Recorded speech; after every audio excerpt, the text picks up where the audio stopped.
చదవక ముందు కాకరకాయ, చదివిన తర్వాత కేకరకాయ అనేది సామెత. ఎవరి సంగతి ఎలా ఉన్నా టీడీపీ నేతల విషయంలో మాత్రం ఈ సామెత సరిగ్గా సరిపోయేటట్టుంది. తిట్టుకోకుండా పద్ధతిగా ఉండమంటే ఇప్పుడు ఏకంగా రోడ్డెక్కి కొట్టుకుంటున్నారు.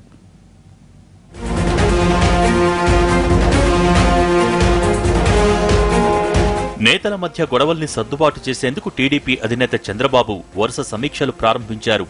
అనంత జిల్లా నుంచి సమీక్షలు ప్రారంభించిన చంద్రబాబు ఇప్పటిదాకా 6 జిల్లాల సమీక్షలు చేపట్టారు. బాగా ఇబ్బందులు ఉన్న నేతలను విడివిడిగా కూర్చోబెట్టి సమస్యల్ని పరిష్కరించే ప్రయత్నం చేశారు. నేతల మధ్య రాజీ కూడా కుదిర్చారు.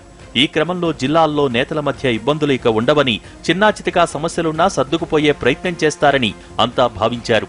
కొద్ది కాలం పాటు పార్టీలో ఈ తరహా వాతావరణం కూడా ఏర్పడింది.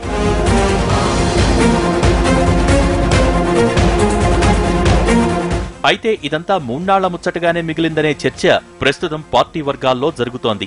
ఏ జిల్లా నుంచి రివ్యూలు జరిగాయో ఆ జిల్లా నుంచే మళ్లీ గొడవలు మొదలయ్యాయనేది ఈ చర్చల సారాంశం. లీడర్లని తిట్టుకోవద్దంటే నేతలకు వేరే విధంగా అర్థమైందంటూ సెటైర్లు వేస్తున్నారు. చంద్రబాబు ఆదేశాల్ని తూచా తప్పకుండా పాటిస్తున్నారని, తిట్టుకోకుండా రోడ్డెక్కి కొట్టుకుంటున్నారని చమత్కరించుకుంటున్నారు. అది రాళ్ల దాడులు చేసుకుంటూ చంద్రబాబు ఆదేశాలను శిరసా వహిస్తున్నారంటూ ఆవేదనతో కూడిన స్వరంతో సెటైర్లు వేసుకుంటున్నారు.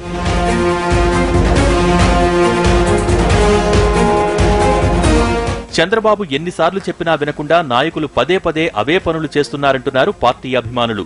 సదరు నేతల విషయంలో కఠినంగా వ్యవహరించకుంటే మరిన్ని గొడవలు జరిగేందుకు స్వయంగా ఆస్కారమిచ్చినట్లవుతుందనే చర్చ జరుగుతోంది. అయితే చంద్రబాబు ఆ దిశగా వ్యవహరిస్తారా లేక సంజాయిషీలతోనే సరిపెట్టేస్తారా అనే చర్చ జరుగుతోంది.